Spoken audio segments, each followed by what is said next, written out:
Behind the Iron Curtain, entire towns were erased from maps, and some of their stories have never been told.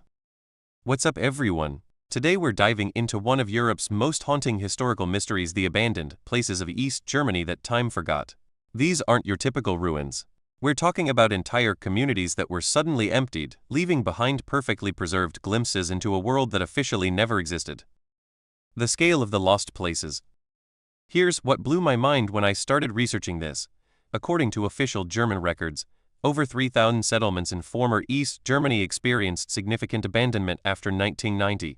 But here's the eerie part: many of these places don't appear on modern maps, yet they're still standing. The Federal Statistical Office documented that entire regions lost 50–70% of their population in less than a decade. Imagine walking through neighborhoods where every third house is empty, where schools still have textbooks on desks, where time literally stopped. Places like Wunstorf, once called Little Moscow, housed 75,000 Soviet personnel and their families. When they left in 1994, they abandoned everything. Medical facilities with equipment still in place, swimming pools with diving boards intact, even a theater with propaganda posters still on the walls. The sanatoriums, medical mysteries frozen in time. Now, let's talk about something that genuinely gives me chills: the abandoned medical facilities. East Germany had this massive network of sanatoriums and medical treatment centers, many built in remote forest locations for therapeutic isolation. Bielitz-Heilstätten is probably the most famous example. Originally built in 1898 to treat tuberculosis patients, it became a massive medical complex with over 60 buildings. During WW2, it treated wounded soldiers. Then the Soviets used it as a military hospital until 1995. Walking through these facilities today, and yes, some sections are legally accessible through guided tours, you'll find operating theaters with medical equipment still in place, patient rooms with personal belongings left behind, and pharmacy areas with bottles still labeled in German and Russian. The unsettling part? Many of these places were abandoned so quickly that patient records, medical files, and even some medical equipment were just left behind. There's something deeply unsettling about seeing wheelchairs lined up in hallways, as if patients just vanished. The secret military towns. Here's where things get really interesting from a historical perspective. During the Cold War, the Soviets established what were essentially secret cities within East Germany. These weren't just military bases, they were complete communities with schools, shops, theaters, even zoos, all hidden behind walls and classified as restricted zones. Whatif military training area is a perfect example. For 45 years, this was a completely closed zone where Soviet tank crews trained.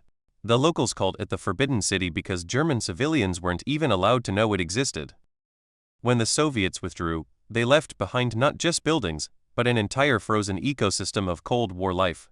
Tank driving courses where you can still see the tire tracks, ammunition storage bunkers, even a massive concrete model of West Berlin that tank crews used for invasion practice. The eeriest part? Many of these facilities have Russian graffiti and personal messages scrawled on walls, final thoughts from soldiers who knew they were leaving forever. The industrial graveyards. East Germany's industrial abandonment tells a particularly haunting story. The rapid collapse of state-run industries left behind these massive industrial complexes that look like something from a post-apocalyptic movie. The chemical plants around Bitterfeld region are particularly striking. Once called the dirtiest city in Europe, when these factories shut down, they left behind landscapes that look almost alien. Massive concrete structures, rusted machinery that's been slowly consumed by nature, and chemical contamination that's created these otherworldly colored pools and streams. Environmental scientists have documented how nature is slowly reclaiming these industrial sites, but in really strange ways. The chemical contamination has created unique ecosystems where only certain plants can survive, leading to these almost surreal landscapes of unusual vegetation growing through abandoned machinery. The residential mysteries. But what really gets to me are the abandoned residential areas. These aren't just empty buildings, they're interrupted lives, frozen in time. In towns like Schwarzach, you'll find apartment buildings where residents left, so suddenly that dinner plates are still on tables, children's toys are scattered in playrooms, and family photos hang on walls. The speed of abandonment is what makes it so unsettling. According to migration researchers, many families had less than weeks to decide whether to stay in a rapidly changing East Germany or start over in the West. The psychological pressure was enormous, and you can see it in what they chose to take and what they left behind. Personal letters, diaries, even valuable items were sometimes abandoned. It's like these places preserve the exact moment when entire communities had to choose between their past and their future. The underground networks. Here's something most people don't know about: the extensive underground tunnel systems that connected many of these abandoned facilities. East Germany had one of the most complex underground infrastructure networks in the world: bunkers, tunnels, storage facilities, and communication centers. Many of these underground areas remain largely unexplored and unmapped. Some were civilian air raid shelters, others were military command centers, and some had purposes that are still classified.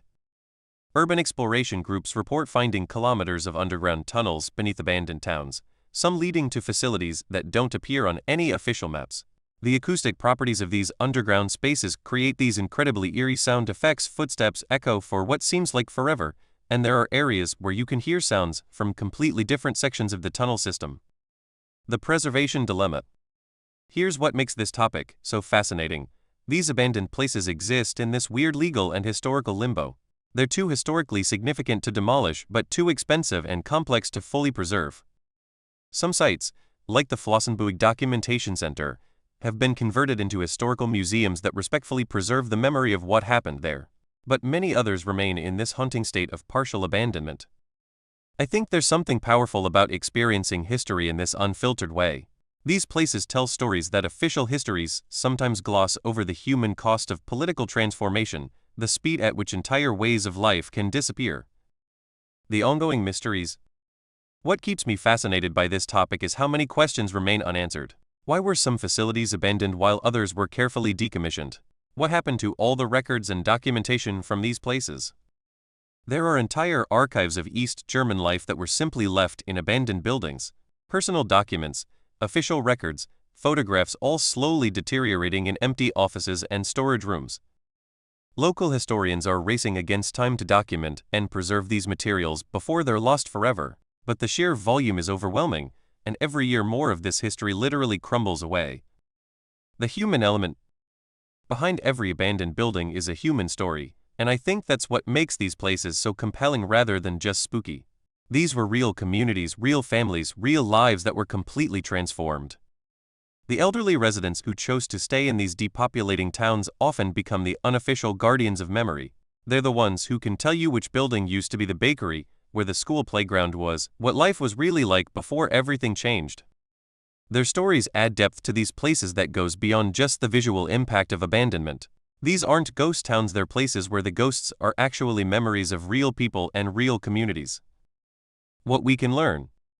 So what do these abandoned places of East Germany teach us? I think they're powerful reminders of how quickly things can change, how political decisions affect real people's lives, and how important it is to preserve and understand our history. They also show us the resilience of both people and places. Nature reclaims abandoned buildings, communities adapt to massive changes, and somehow life finds a way to continue even after everything familiar disappears. These places challenge us to think about what permanence really means. The buildings we think will last forever, the communities we assume will always be there, the ways of life we take for granted. East Germany's abandoned towns remind us that nothing is guaranteed to stay the same. But maybe that's not entirely a bad thing. Maybe there's something beautiful about the way these places preserve moments in time, allowing us to witness history in a way that no textbook or documentary can match. The ghosts of East Germany aren't supernatural, they're historical. They're the echoes of interrupted lives, transformed communities, and a society that had to completely reinvent itself almost overnight. And honestly, I think there's something both haunting and hopeful about that.